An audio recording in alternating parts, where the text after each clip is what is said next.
quand la tristesse arrive, je sais tu es là, toujours près de moi. Bon lundi matin, bienvenue à votre émission La Victoire de l'amour. J'espère que vous allez bien. Et aujourd'hui, je réalisais justement dernièrement à quel point, c'est ça qui est beau d'ailleurs, je le dis souvent dans les retraites, que la victoire de l'amour, c'est pas l'histoire d'une personne, c'est pas l'histoire de Sylvain Charon, de Sœur Angèle, c'est l'histoire d'une équipe qui s'est donné la main pour annoncer la parole de Dieu. Et je veux remercier aujourd'hui toute cette belle équipe de la Victoire de l'amour, parce que c'est justement, c'est pour ça que ça tient, parce que c'est une équipe. On rejoint notre ami Jean-Marc Chaput.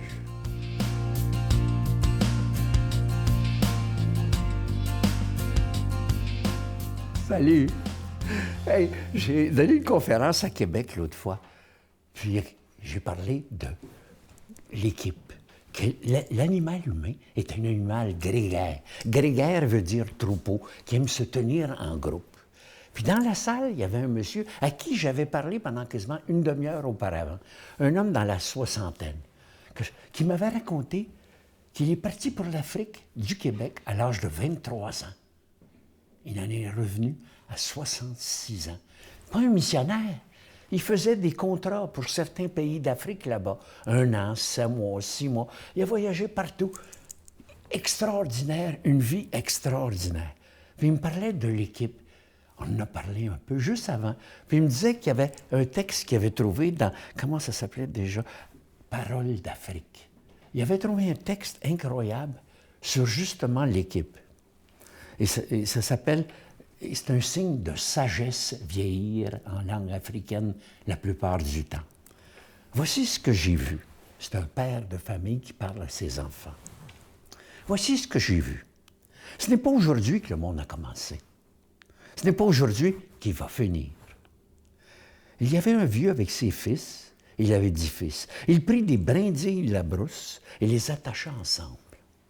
Il donna ses brindilles à l'un de ses fils et lui dit « Brise-les ». Le fils ne put les briser. Alors, il sépara les brindilles et il en donna une à chacun de ses fils. Chacun put briser sa brindille facilement. Alors le fils leur dit « Si vous êtes séparés, vous voyez qu'on peut vous briser facilement. Mais si vous êtes unis, personne ne pourra faire quelque chose contre vous.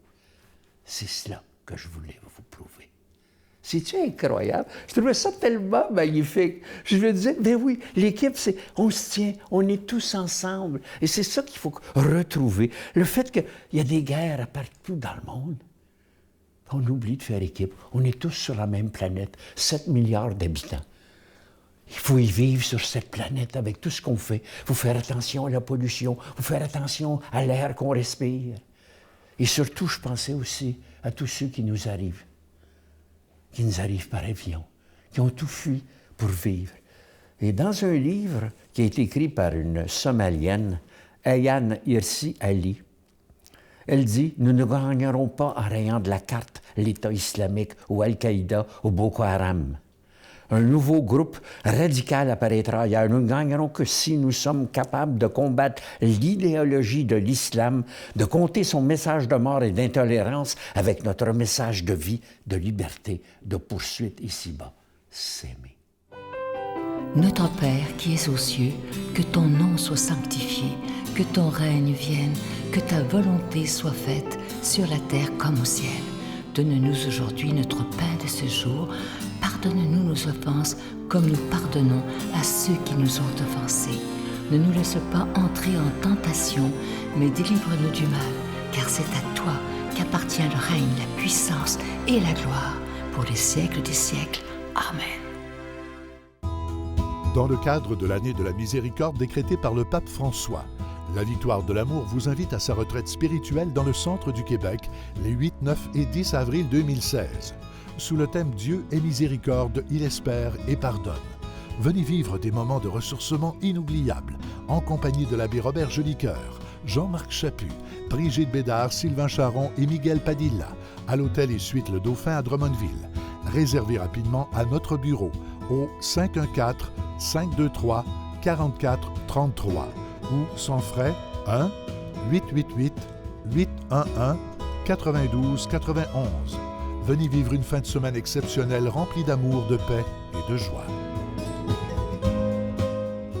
Je suis tellement content, vous savez qu'on est en mois de février, évidemment, c'est le mois de l'amour, de l'amitié, le mois de la Saint-Valentin. Et on a choisi un beau cadeau qu'on a fait faire sur mesure. Vraiment, vous ne le trouverez jamais dans les magasins. C'était vraiment fait pour la victoire de l'amour. Vous le voyez présentement à l'écran. C'est un cœur en épinglette avec au centre une petite croix qui représente Jésus, évidemment. Et au milieu de la croix, une belle petite rose qui représente la Vierge Marie. Et c'est orné d'un petit zircon. Et comme d'habitude, évidemment, c'est déjà béni. Je vous rappelle que vous le recevrez avec un don de 25 $. Et si vous en voulez deux, parce que ça se donne vraiment bien en cadeau, c'est avec un don de 40 $. Et je vous rappelle, pour ceux peut-être qui viennent de découvrir la victoire de l'amour, si on parle d'argent, c'est qu'on doit payer pour être à la télévision. Et en ce mois de février, ça fait déjà 21 ans que la victoire de l'amour existe. Imaginez, j'en reviens pas moi-même. 21 ans déjà. Alors, merci d'être de plus en plus nombreux. Merci de votre prière et merci de votre soutien financier. Vous recevrez également un reçu pour fin d'impôt. Je vous donne l'adresse. La victoire de l'amour, casier postal 120, succursale Boucherville à Boucherville. Le J4B 5E6, je vous la redonne.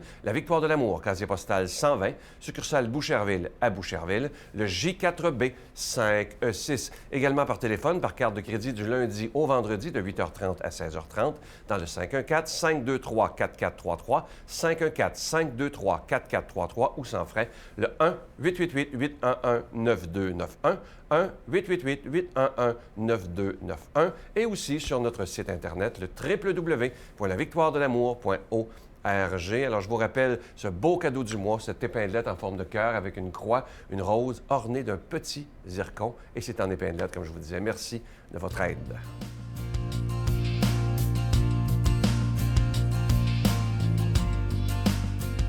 Mon Dieu, donnez-moi la sérénité d'accepter les choses que je ne peux changer, le courage de changer les choses que je peux et la sagesse d'en connaître la différence. Amen.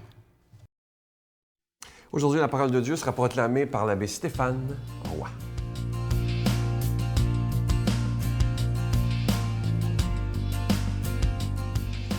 Bonjour à toi et bon lundi matin. Évangile de Jésus-Christ selon saint Marc.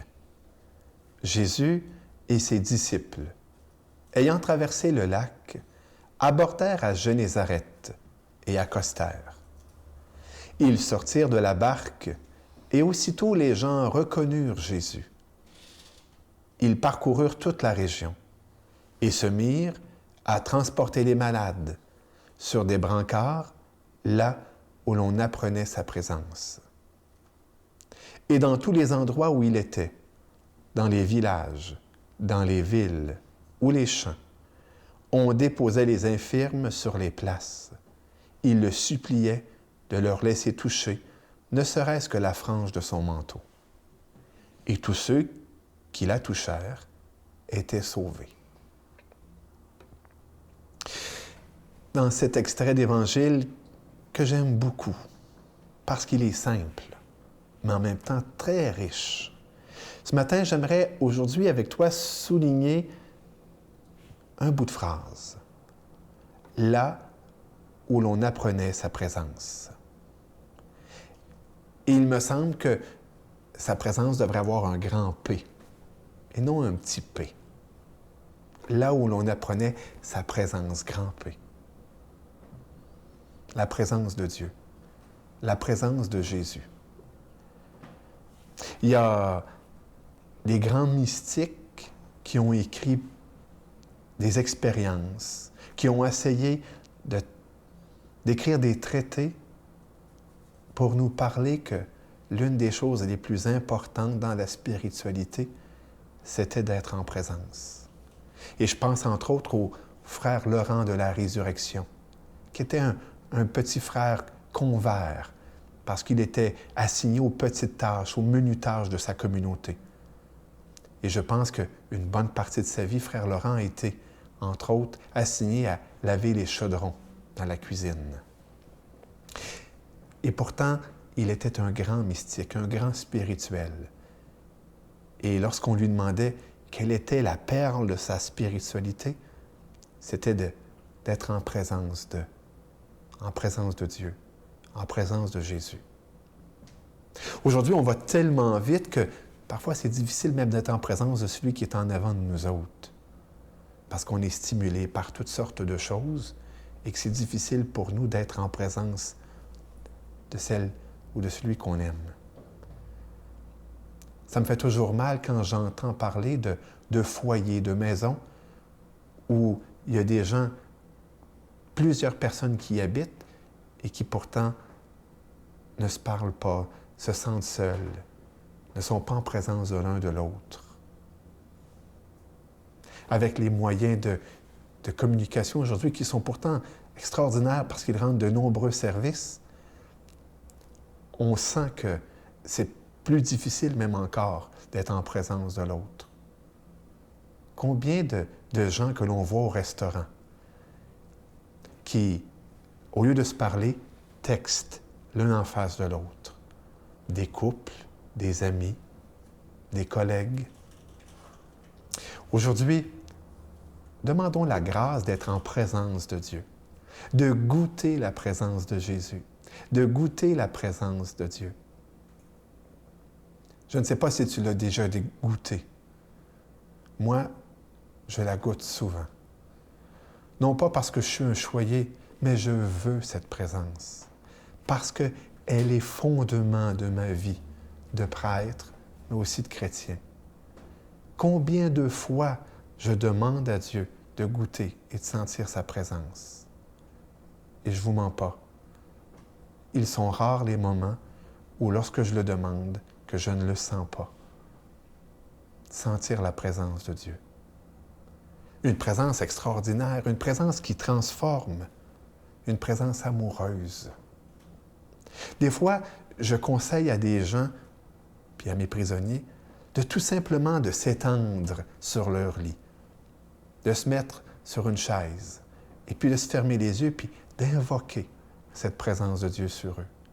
Ce que l'Ancien Testament appelait du mot hébreu « Shekinah », cette présence mystérieuse qui était comme une ombre et qui sanctifiait ce qu'elle touchait. Elle nous appartient, cette présence. Elle nous est donnée, cette présence. Sur mon bureau à la prison, j'ai un petit quelque chose que j'avais trouvé un jour. 2 mains et un cœur. Ces mains sont pour moi le symbole de Dieu, des mains de Dieu, des mains de mon Père des cieux. Ce cœur, c'est le mien, c'est le tien. Nous sommes invités à nous déposer dans les mains de Dieu, à goûter sa présence, à nous déposer dans son cœur, à goûter son amour. Ça peut être un très beau moment de prière que d'être en présence de Dieu, d'une présence qui nous aime. C'est cette présence que nous invoquons à chaque fois lorsque nous bénissons. C'est cette présence que je demande qui descende sur toi en ce moment. Au nom du Père, du Fils et du Saint-Esprit. Amen. Je vous salue Marie, pleine de grâce. Le Seigneur est avec vous. Vous êtes bénie entre toutes les femmes, et Jésus, le fruit de vos entrailles, est béni. Sainte Marie, Mère de Dieu, priez pour nous pauvres pécheurs, maintenant et à l'heure de notre mort. Amen. Je vous laisse avec une belle pensée qui nous parle de Jésus ce matin. Ça dit ceci: Jésus était un très, très grand leader, certes. Il donnait des conseils, mais avant tout, il montrait l'exemple. Ça, c'est tellement vrai. Je vais vous souhaiter aujourd'hui une belle journée. Parlons peut-être un peu moins et donnons plus l'exemple. Soyons des témoins vivants de l'Évangile. Et je vous attends avec beaucoup de joie demain matin. Bye. On ne voit pas l'amour comme tel, mais ses effets. Et la personne, on juge un arbre par ses fruits, n'est-ce pas? Alors donc, l'amour vrai porte ses fruits. Et comme je disais tout à l'heure, la paix, c'en est un de ces fruits-là. La justice, évidemment la fidélité, c'est un problème aujourd'hui. On est en crise de fidélité. Ouais.